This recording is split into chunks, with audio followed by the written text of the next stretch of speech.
Hello, hello. How is everybody doing? Happy Monday. I just want to say that last week was amazing. As most of you know, I went on vacation. I actually went to Florida with a group of some of my friends from high school, and we just had such a good time. It was a definitely well needed and deserved break. It's been quite a while since I've actually really taken a vacation and went somewhere and got to like relax. And we also had a lot of fun activities. One day we went parasailing, another we rented out a pontoon boat and we went to Crab Island, which is in Destin, Florida. And it's like a sandbar and it's like really clear water and you can swim around. A lot of people are there just hanging out. And instead of like food trucks like normal, this is obviously water. They have food boats, like legit, and it was just such a good time. We also played a lot of games, played video games, hung out. We went out to eat a few times, but there are also times that we cooked at home. And also we went to the beach. So man, what a great time. I also got a little bit darker, so that's good. I told everyone that I'm trying to keep up with my husband.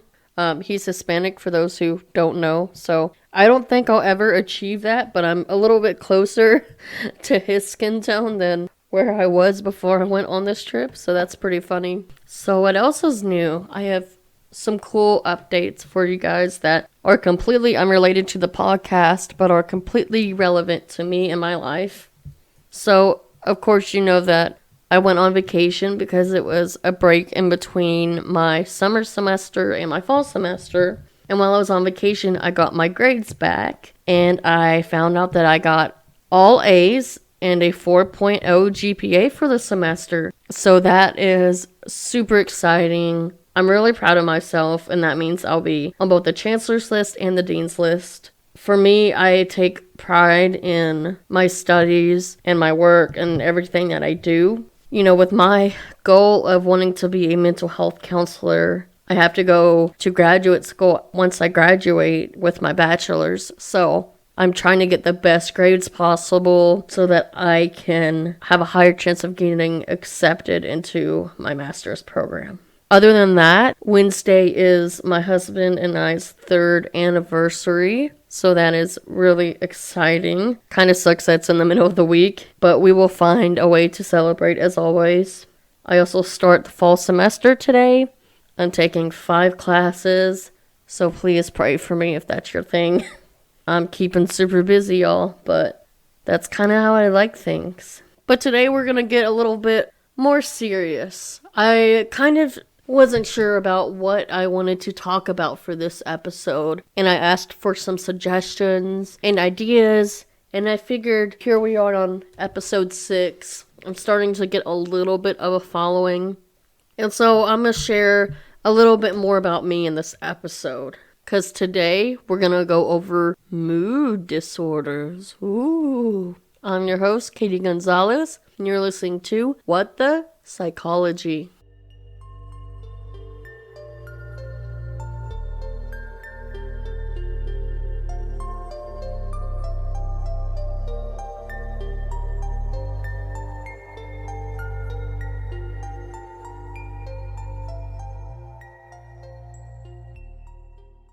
Alright, so let's jump in with some definitions because we gotta kind of know the background and what things mean. It'll just make the understanding of my explanation with these. So, mood disorders. The APA Dictionary of Psychology defines mood disorder as a psychiatric condition in which the principal feature is a prolonged, pervasive emotional disturbance. So, these are maladaptive disorders, which we've talked about before, meaning they intervene so much with your life that you're unable to function. That's what causes people to get diagnosed.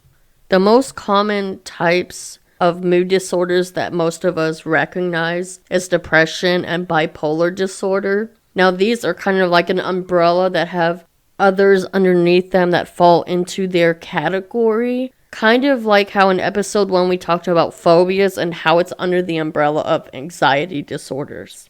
just to put things into perspective. All right, so most of the information that I got for these disorders came from my textbooks in my intro to psychology class and my abnormal psychology class. I also did a little bit of research via the wonderful Google.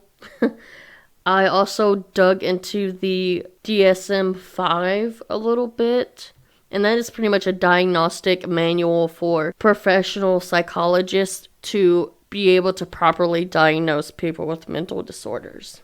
So first we're going to talk about depression. Now, depression is a low, sad state in which life seems dark and its challenges are overwhelming. It involves presence of course, sad, empty, or irritable mood, accompanied by somatic and cognitive changes that significantly affect the individual's capacity to function. Now, this is about 17% of the U.S. population. This is also the leading cause of disability worldwide, and it's more common in women. So guess what, men? You get a point. We're going to keep that up just as, like I said, it's kind of dark, but it's also a fun little challenge that we can have against each other, right?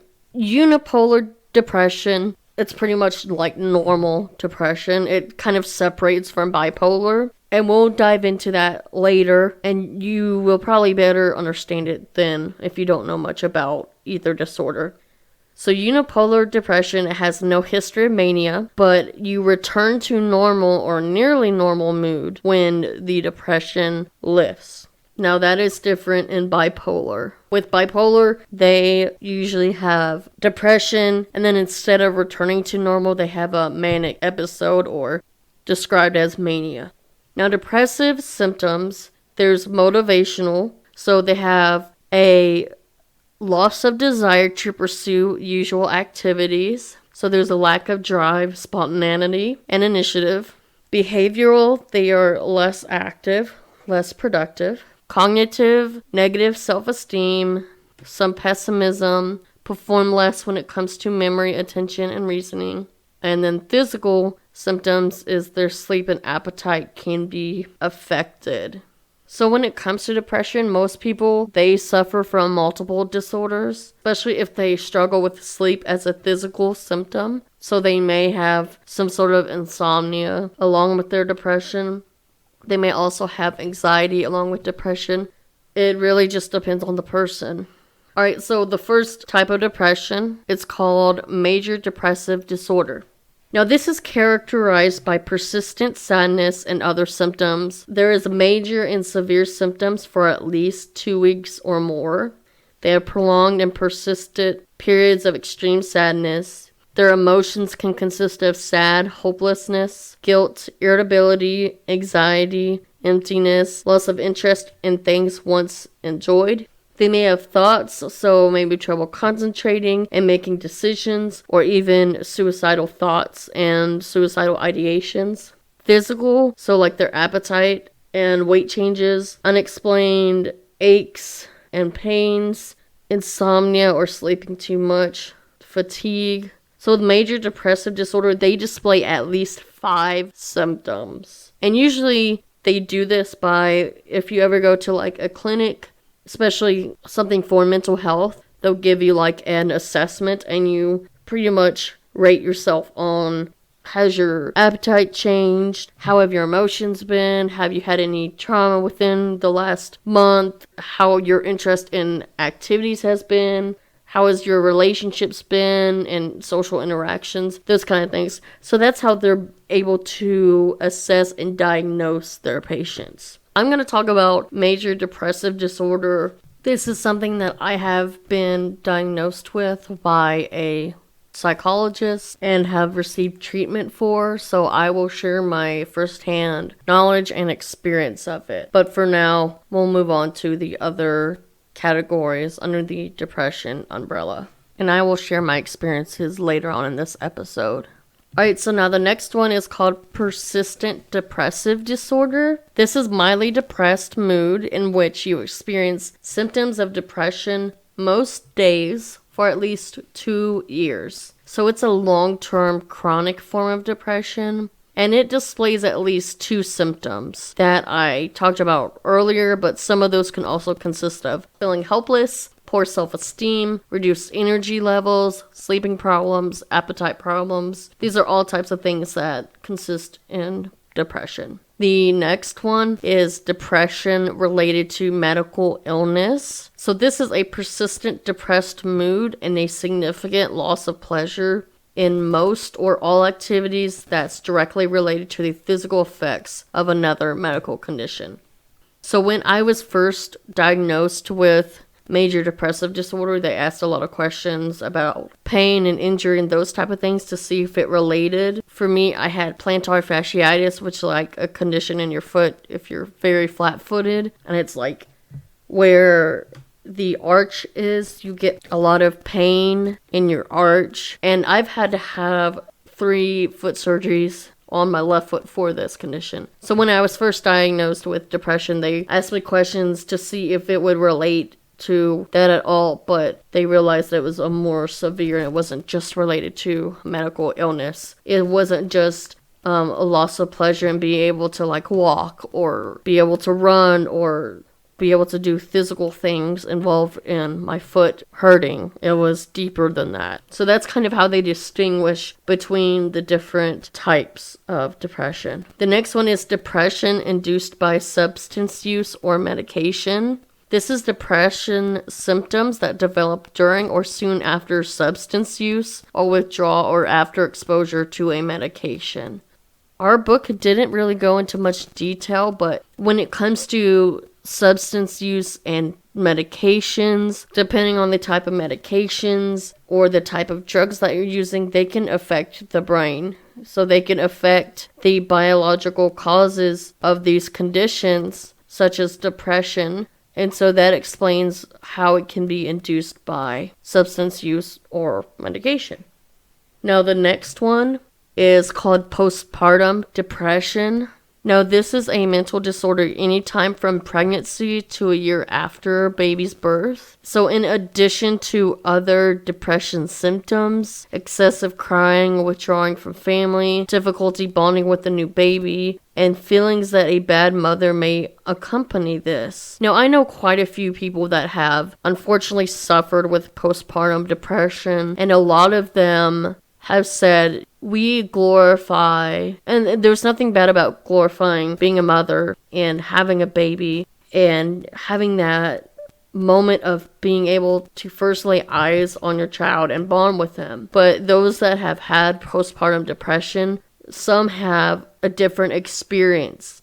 They may look at their child and be just completely apathetic to the new baby instead of feeling that we normally get with like happiness and love and bonding. I know one lady that I used to work with that said she had such a hard time the first few weeks after having her son with bonding. Like, she knew that was her child. She knew she had to provide and care for him, but she just, I don't want to say didn't love him yet, but she just had such a hard time bonding. And she felt like she was such a bad mother for not feeling the same that other women feel. And eventually that postpartum depression lifted and she was able to bond. But, you know, this is a very unfortunate thing and it can look different in different women. Also, you know, with pregnancy, there's so many different hormones, so many body changes. Maybe your thought processes change. So, I mean, there's no shame in having postpartum depression. Some people, it's even more difficult because they may have a lack of support from family. I know I've seen that in a couple of other people. That can make it more difficult. So if you have a friend that you see signs in this, or you have experienced it, or are experiencing it, don't feel bad for reaching out for help, because it's a normal thing. It's usually postpartum depression is more temporary versus other types of depression, which is a good thing for the person, because depression obviously is not fun. But, I mean, it definitely sucks when they're going through it. And the best thing that people can do for people with any type of depression is just being supportive, maybe asking what they need. Sometimes they don't really need anything. Sometimes they just want someone to talk to. for mothers, it might be having help with caring of the baby, letting them take a nap or something. So I'm not a mother. I just have a dog. And I always say I have my dog and my husband, my 2 kids. But this is something serious that should be talked about more. And I do hope to be a mother one day, so it's also good to be aware of these things and to maybe not expect them, but if you experience the symptoms, then you're like, okay, that's what it is. And maybe acknowledging that and then seeking help will help in recovery. Alright, so the next one is called premenstrual dysphoric disorder. Now, before my psychology classes, a lot of these under the umbrella of depression, I had no idea were things. So it's kind of cool that I learned, especially about this one. Now, this is more severe than PMS, and PMS is premenstrual syndrome. Premenstrual dysphoric disorder. The symptoms of this condition include mood swings, irritability, and other signs of depression, along with cramps, bloating, pain, and headaches. The symptoms, they start about a week to 10 days before menstrual cycle and goes away after it begins. So the mood changes and irritability that occur during the premenstrual phase of a woman's cycle, they go away with the onset of menses. So usually this occurs during the week before menses, before you start your menstrual cycle. So I don't know any women that have experienced that, but then again, your hormones are changing before you start your period and right after. So that could be a cause of this. Alright, so there's also seasonal affective disorder, and ironically, the abbreviation is SAD. So this is a form of depression most often associated with fewer hours of daylight in the far northern and southern latitudes from late fall to early spring. So this is when your mood changes with seasons. So I actually had a friend that was stationed, I believe, in Alaska, that I guess because they weren't really close to anyone there and were in a pretty remote location and didn't have a lot of friends around. And with the fewer hours of daylight during the winter time in Alaska, it's pretty much dark all the time. And I think this really affected them. So I don't think they were diagnosed, but they very well could have had seasonal affective disorder when they were up there. Okay, now we're going to talk about disruptive mood dysregulation disorder. Now, this is actually a disorder of chronic, severe, and persistent irritability in children that often includes frequent temper outbursts that are inconsistent with the child's development age. I didn't get much on what causes this in the book, but there could probably be many things. It could be parenting style, the way parents discipline their children, if there's trauma or abuse in the home. It could very well be biological. So I didn't really get too deep into that one, but that is something to be aware of if you do have children and you notice different signs and symptoms. And if this is something that you guys want me to get more into, let me know. Because I think at one point I will talk more about like child development and things like that. So now what causes depression? So we've talked about this a little bit before in other episodes when I've talked about neurotransmitters and stuff like that. But the biological factors, it can be hereditary. There can be an abnormality of the 5-HTT gene, which is located on chromosome 17, and that affects the activity of the neurotransmitter for serotonin. It's crazy how much they've been able to discover about how different things in the body affect everything else. Also, there's a 50% concordance rate for identical twins. Depression can be caused by a scarce number of norepinephrine and serotonin. Now, during depression, the brain activity does slow down, and the left frontal lobe can be less active. Now, the cognitive causes of depression, it can be a negative self and worldview, self-defending beliefs. There's also rumination, and that is actually a deep or considered thought about something. So the action or process of thinking deeply about something. This could also be letting that negative self or negative worldview spiraling down, kind of like a slippery slope. The biological treatments for this, there's electroconvulsive therapy, or known as ECT. This is like 2 electrodes attached to the patient's head to cause a brain seizure. I don't think they practice this much anymore because now we have medications that actually work better, and we have other type of therapies that work better than causing your brain to have a seizure. Of course, there's antidepressant medications. There are also behavioral cognitive treatments. I combine these together because usually they are together in most treatments. This can include changing behaviors, giving yourself grace, changing thought patterns, evaluating your thoughts. One thing in my therapy we've called NATs, kind of like the bug, negative automatic thoughts, and knowing how to combat those.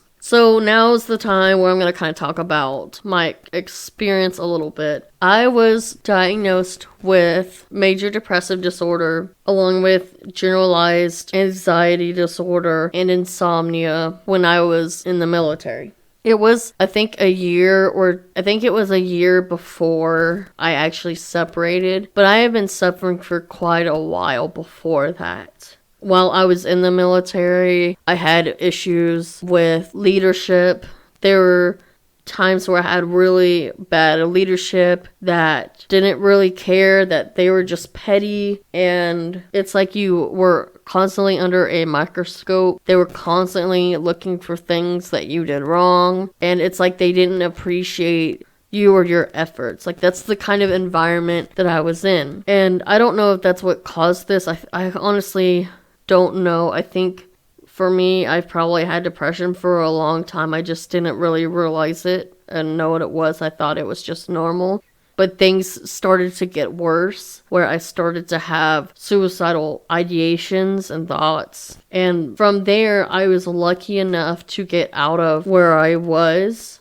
I was still stationed at the same base, but I got moved units. And at that time, I had amazing leadership, and I think it really helped me a lot in my recovery because, man, before it was just awful. And the thing is, I already thought negative thoughts about myself. And just having those constantly thrown at you by others, like that's all you felt all the time, not only internally, but externally. People made you feel like it didn't matter if you tried your hardest, like you're just still a failure, and that's kind of how it was. It definitely didn't help. But when I got moved, it was a completely different environment. At that time, I promoted, and the leadership I had, they were very confident in me. They gave me the room to grow. They gave me the confidence that I needed. They gave me the flexibility to not really make mistakes, because I didn't really make many mistakes because they weren't so much pressure. I put a lot of pressure on myself, but it wasn't the external pressure.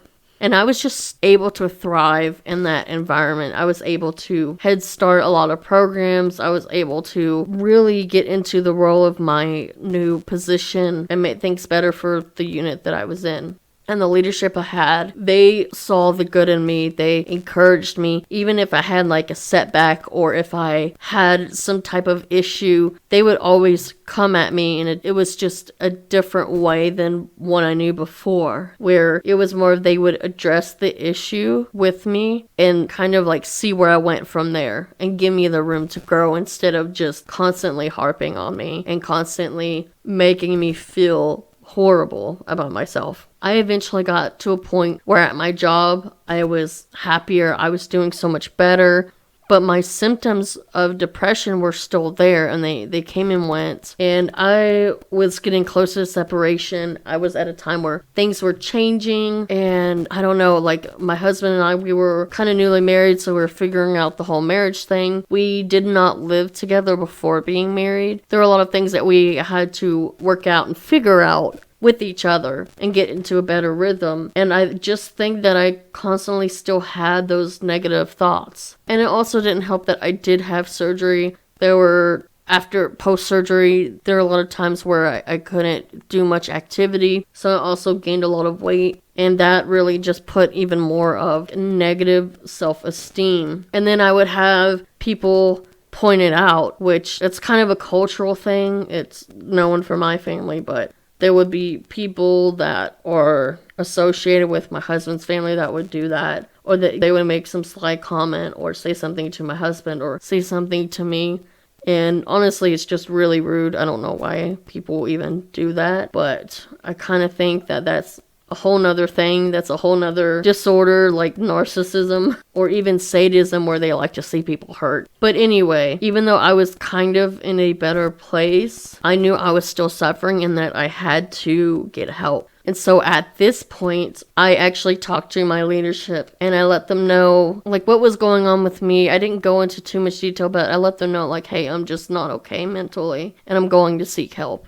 And at this point in my career and in the point of the Department of Defense, we had a lot of military members commit suicide. And it became a thing of now it's being more talked about. People are being more self-aware and aware of those around them and to look out for different signs and symptoms. And at this point, I was just like, I really need help. Things are getting better at work. Things are getting better at home. But I'm still having these symptoms. And I just didn't understand like what was causing things. And what was causing my thought patterns, what was causing some of my behaviors, like having trouble with sleep, having constant negative thoughts, even going so far as having suicidal thoughts. I never really had an issue with appetite, but I tended to overeat when I was bored. And sometimes when I was depressed, I would tend to eat more. I also lost a lot of desire to keep up with friendships or to do activities. Sometimes I would kind of talk out of going to do something because I just didn't feel up for it. And I also had like a lack of drive and initiative when I was in this mood, and I was less productive. But when I was more normal, I was very productive. I could get things done, but when I was in this depression state, I just couldn't. So at that time, I started going on base, and I was diagnosed. I started on medication. I was actually on a serotonin type of medication called Zoloft, and it didn't really work. And now I'm on duloxetine, which is like Cymbalta, and it's a combination of serotonin and norepinephrine, and it's been working. I did have one setback with it, but I'll get more into that. Now, when I was going on base, it was great. I had a great psychologist. But then the problem is that I was separating from the Air Force. And instead of just separating straight out, they have a program where you can do an internship before you separate to get some experience. And I actually did a human resources internship because I kind of thought that's what I wanted to pursue because that was my job in the military. It was a great company. There were a lot of wonderful people there. In the short time that I was there, I got to know different people, and I really enjoyed that part. I was really passionate about what the company did, but I just did not like how different HR was in the civilian side. I also didn't have the best manager either, like the best supervisor. It was kind of like bringing me back to the times where I was in the Air Force and didn't have the best leadership. It was kind of like that, and that affected how I felt as well. But the biggest thing was how different it was. In the military, they expect you to pretty much know everything. They expect you to know all the regulations, or at least know where to look to find the information to help people. And if not, referring them to people that know a lot more. Now, what's so different on the civilian side, it's like they have departments like we do in the military. But say you walk into like the office where the benefits person is sitting along with like the leave person, and the benefit person isn't there. And so it's pretty much like, well, sorry, you'll have to wait till they come back. And for me, I just didn't like that. And the fact that if you wanted to try to help them, you'd be kind of stepping on the toes of the benefits person in a way. Like, I don't know, for me, it just was not what I was used to. I didn't like the way things were ran. And with this company being so great, it's like, well, if their HR is like this, then how is HR going to be like in other companies that aren't as well established or like number one in their industry? So that really turned me off. And at this point, I was still going on base for therapy, but it was kind of limited because of the internship and things. And then I separated from the military. And at this time, COVID was also starting to hit. And so things got really, really bad for me. For the longest time, I didn't have a psychologist with the VA. Once I was fully separated, then I got my rating and everything. And then I was able to set up everything, but I had to wait a little bit to be able to set things up. And then you have to establish rapport with who you're speaking with. And I had great people at the VA. I still do. I still have therapy. And they've helped me a lot. Now, when I separated from the military, it was April of last year. At this point, I was pretty established in the VA care system, and it was August at this point, which is very nostalgic because this was only last year for me. And my husband and I, we went out early for dinner to celebrate our anniversary. I don't remember if we had Chipotle or Panera or Texas Roadhouse, whatever. We went out to eat to enjoy each other's company and everything. And so when we got back to our tiny apartment at the time, we pulled up and we parked. And then there was this man that came up to us and started to threaten us. And he was bickering about our cars and how we parked them on the street. Because our apartment, we had apartment parking, but it was known for thieves. And I mean, there was even one time where someone took all 4 tires off of my husband's Jeep. They would steal tools. They would break into people's cars. It was ridiculous. So we would always park on the street to avoid that. Like I said, it's a public street. Anyone is allowed to park as long as you don't park in the no parking areas or whatever. And so this guy confronts us about us parking there. And because we have multiple vehicles, we would park them all on the street to avoid thieves and whatnot. And this guy was just going off on us and being so confrontational about the vehicles. And him and my husband, they pretty much got into it. And I felt like I was stuck in a place where I wanted to leave and go inside because I was getting really stressed out. I was getting really anxious. And I kept telling them I was going to have an anxiety attack, but they wouldn't listen to me. They both just kept yelling back at each other. And I also felt like if I went inside, I don't know what this guy is capable of. And I don't want to leave my husband out there. Like, if something were to happen, at least they have a witness. I mean, this guy, he was just awful. And then the guy tried to pull race into it. And I don't know, it just kind of grew from there. This guy is black and my husband is like, I don't care if you're black, white, green, whatever. And I'm Hispanic. So, like, race does not matter. Like, you're confronting us and being confrontational about our cars. And it was something so petty and so stupid. Like, the guy could have just simply came up to us and say, hey, I've noticed that you guys park here a lot and my apartment is on this street and I would like to have an open spot to where I can park. Like, simply, he could have just been nice about it, but he wasn't. It's like he came out guns blazing, being very rude to us. And so an argument happened between them. It just kept getting more heated. I was getting more and more anxious, nervous. I just didn't want to be there. And I told them, like, guys, I'm gonna have anxiety attack. And they kept talking and they kept bickering, and I don't know, it was just like this dude started threatening us. The good thing is we were in the process of home searching, so we were about to hopefully move, but it was just awful. And I actually did have a really bad anxiety attack where the guy actually left, and it's like he didn't even care that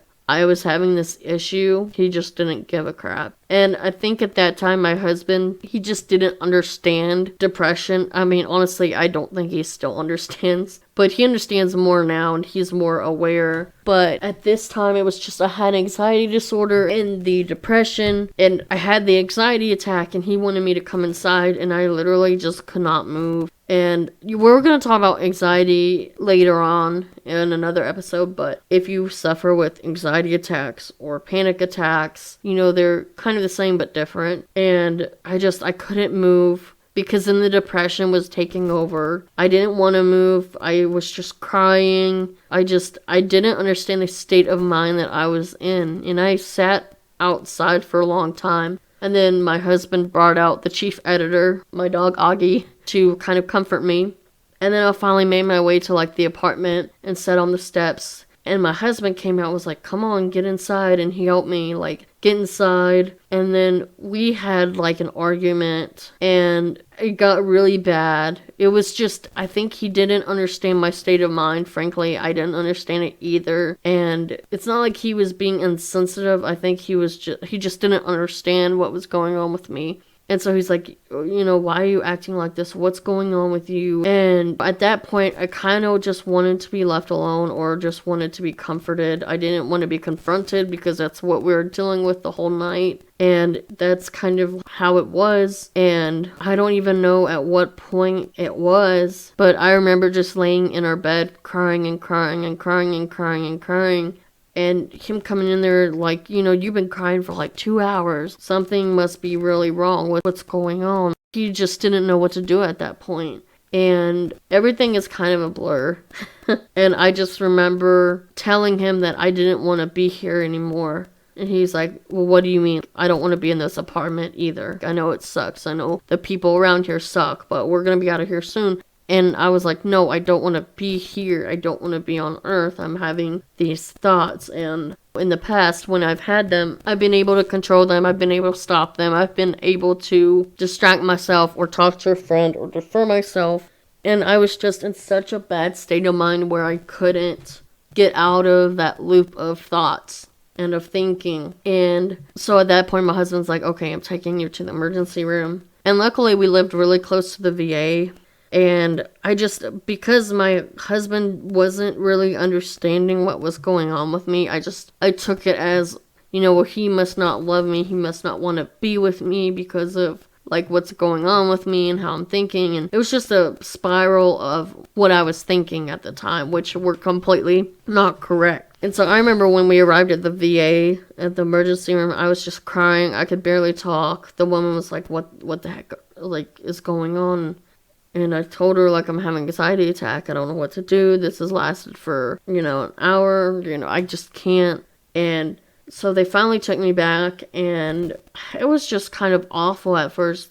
The emergency staff were not the best. They were quite awful. So I was trying to calm myself down. One nurse came in. She's like, remember your breathing techniques. She kind of talked me through it a little bit, but she was also very rough with me. I don't know. And then I was such in a state of mind where I couldn't process what was going on. And I think one of them asked me, like, if I wanted to kill myself. And like I said, no, because it wasn't that I wanted to kill myself. It's just that I didn't want to be there. Like, I was thinking about suicide, but I didn't want to commit it, And so I guess I misinterpreted the question or something. And then another male nurse came in. He was probably like the worst. He was just very rough and very just horrible. And he asked me the same thing. I was like, well, I'm not thinking about committing suicide, but I'm thinking about suicide. I don't want to be here, like, want to be dead kind of thing. He's like, well, that's pretty much the same thing, and you lied to us, blah, blah. And he was just a complete butthole. And at that point, they shoved a Q-tip down my nose, because at that time, COVID was a thing. That was awful. And then, finally, there was a social worker that came in, and I was able to calm down and talk to her a bit. She was a godsend, I swear. But I kind of wish she would have came earlier because I feel like I was not treated right at all by the medical staff in the emergency department. They were just horrible. I don't know. Like, it's really bad to think that if I ever have something else like this happen to me, would I even want to go to the emergency room? Probably not. And that's scary because if you do have suicidal thoughts or ideations, it's like, who do you turn to at that point? I get my care through the VA. Why would I want to go to the emergency room when I was treated so horribly the first time? And I feel like a lot of people with mental health probably go through that as well. Well, I was admitted to the mental health unit, and that first night was really, really horrible. I couldn't sleep. You can't really sleep because they have the lights on and they come in, they check every 15 minutes because you have people with all kinds of mental disorders there. You don't know what you're going to get. That first day was really rough. Once I woke up, I was just in such a depressed mood. You have a lot of evaluations with doctors to see where you're at, to see what you're thinking, what happened while you're there. You have to tell your story over and over again. And it's hard when things are a blur. They have like group therapies. They have a time where you play games like Monopoly. You can kind of watch movies together. But you also have like breakout sessions where you do group therapy. You talk to a psychologist. You talk to a psychiatrist. They check your vitals, all of these things. You have food, which one thing I will say about the VA, their food is pretty good. Their food is pretty bomb. So that is one compliment I will give. Their mental health staff was amazing. I will say that. Everyone from their social worker to the nurses to the psychiatrist, the doctors, the chaplain that was there. There was a woman that would come there and play games with us, and I can't even remember what her position was, but that part was pretty good. After day 1, I did get to make calls to my husband. That was like the day before our anniversary, the 24th. And so the 25th rolls around and it's our anniversary and I'm stuck in, I had joked that it's like the psych ward, which was awful. And I was still contemplating these same thoughts that I was having and the thoughts that maybe my husband had of me because he never seen me in that state ever. And I think he was confused about what the heck was going on with me. He just didn't understand. He never dealt with mental health ever.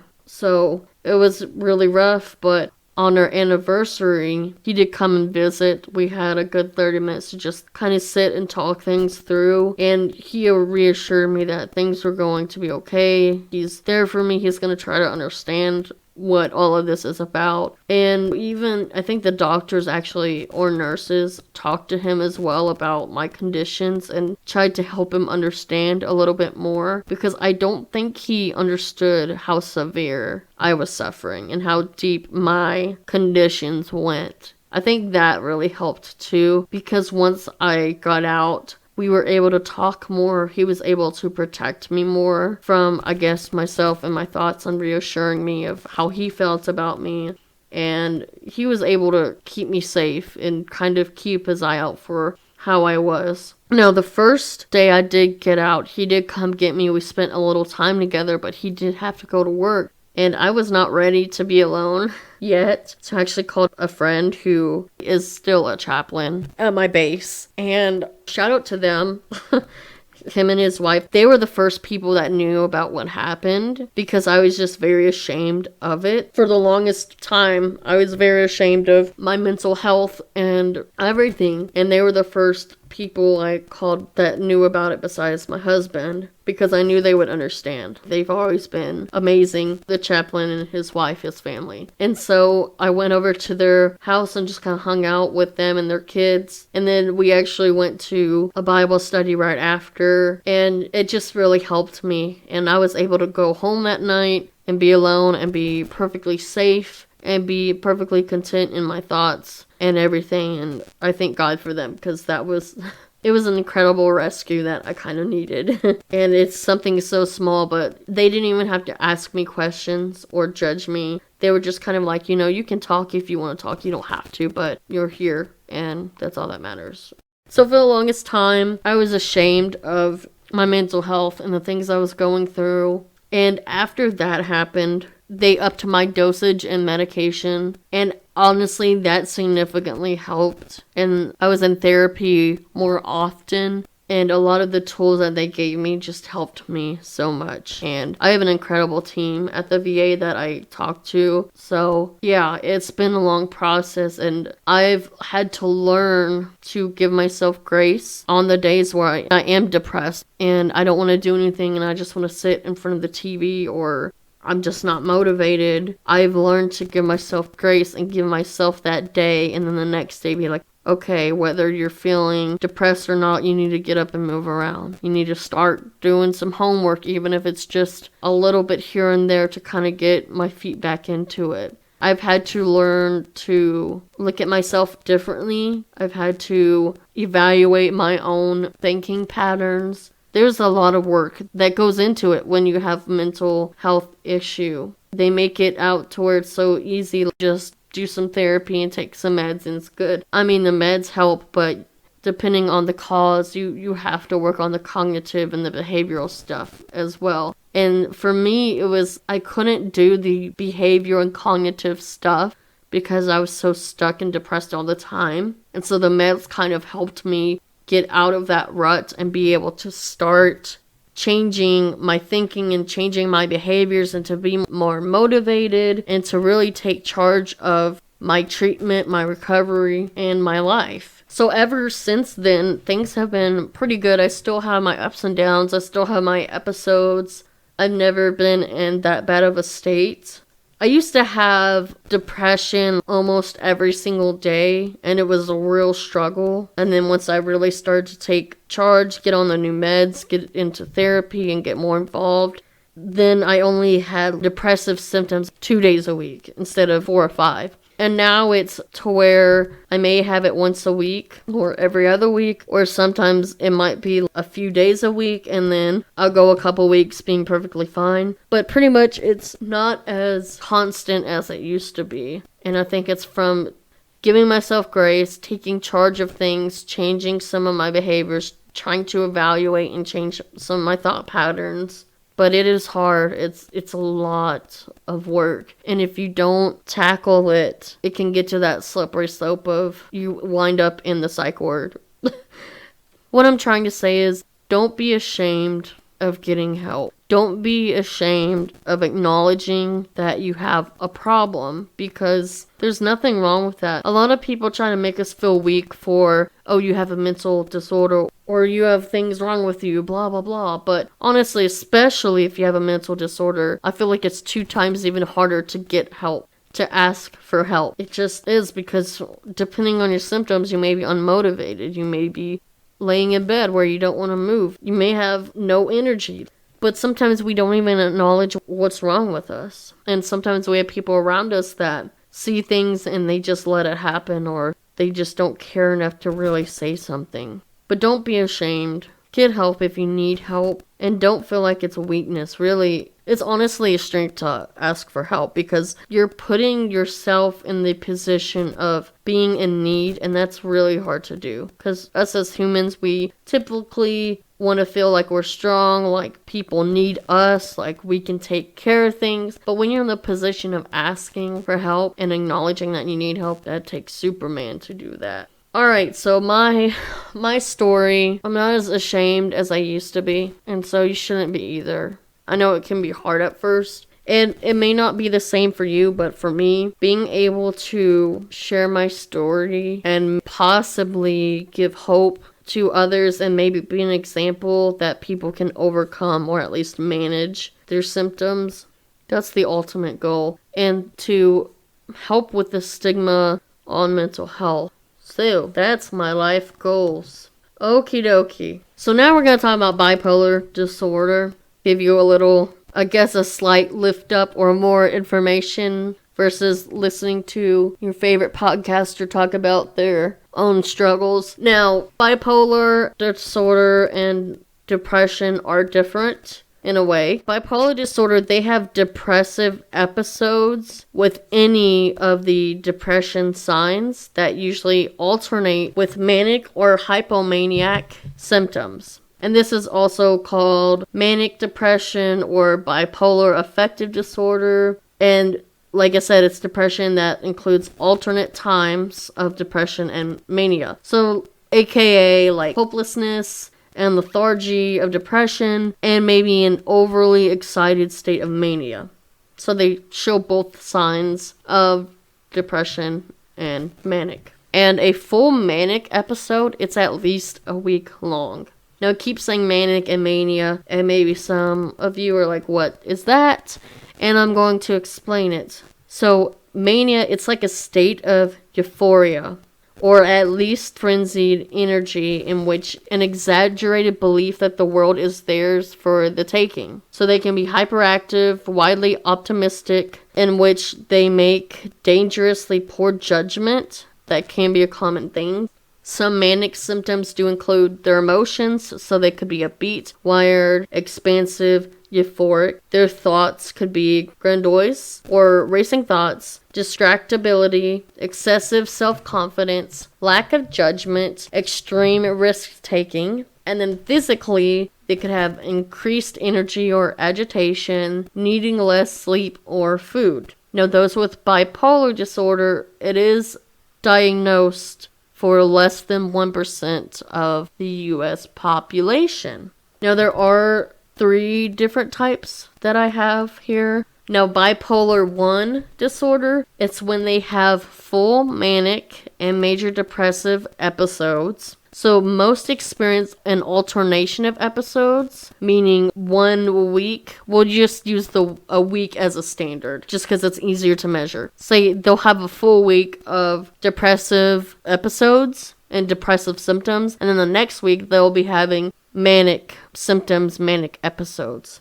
Now, however, some with bipolar 1 disorder may have mixed features which showcase both within the same episode. So this could be like, say, those 2 weeks, instead of them alternating, they could have both. Maybe one moment they could be really depressed, and then the next they're like manic. So it really depends on the person. Now, bipolar 2 disorder, this is what they call hypomanic, and it's mildly manic episodes that do alternate with major depressive episodes. So bipolar 1 is kind of a mix. They can either alternate or have a mix of them, but bipolar 2 is they have mildly manic episodes and they do alternate. There's no mixing, really. There's also cyclothymic disorder, and this is numerous periods of hypomanic symptoms and mild depression. This is less severe than bipolar, but it's still kind of under the bipolar umbrella.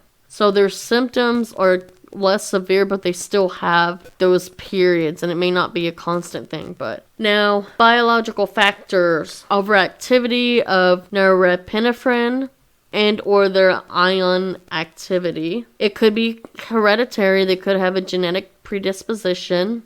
There's actually 70% concordance rate for identical twins. And then biological treatments is taking mood stabilizers like lithium and antipolar drugs. Now, what is so crazy about this is in depression, it's having a lack of serotonin or a lack of norepinephrine. But in bipolar, it's having either an overactivity of norepinephrine or the ion activity, in the way that the ions react and interact with each other can cause this. So that's kind of crazy how the same neurotransmitter, depending on the sparsity or the overactivity, can cause different disorders. So in an earlier episode, it was the phobia episode where I used Shameless as an example. And I did give a fair warning that the show is very vulgar, so you don't have to really watch it. I will post videos to show examples of what that condition looks like. And a warning here is that there is a lot of language, so just a warning there. Now, with this show, there's a bunch of kids, essentially they're kids that live together, and both of their parents are pretty much crap parents. But the mother, she comes and goes. She's not really around ever. In one of the videos, it portrays when she comes back, and she does have bipolar disorder, and you can tell by her symptoms. Now, one of the kids, his name is Ian, and he shows the same symptoms. And so, in their case, it's probably hereditary, because it's the mom and the son. So I will post those so you can see an example of not only just bipolar, but also depression, because some of the videos display that pretty well, like them not wanting to get out of bed. And that's very much can be the state of mind for those that are depressed. So, I hope you enjoyed today's episode. I hope you learned a little bit more about me. I hope I didn't bore you too much. And I hope that this was very informative. I do know that I got a request to go over bipolar disorder and even depression so that more people can understand it.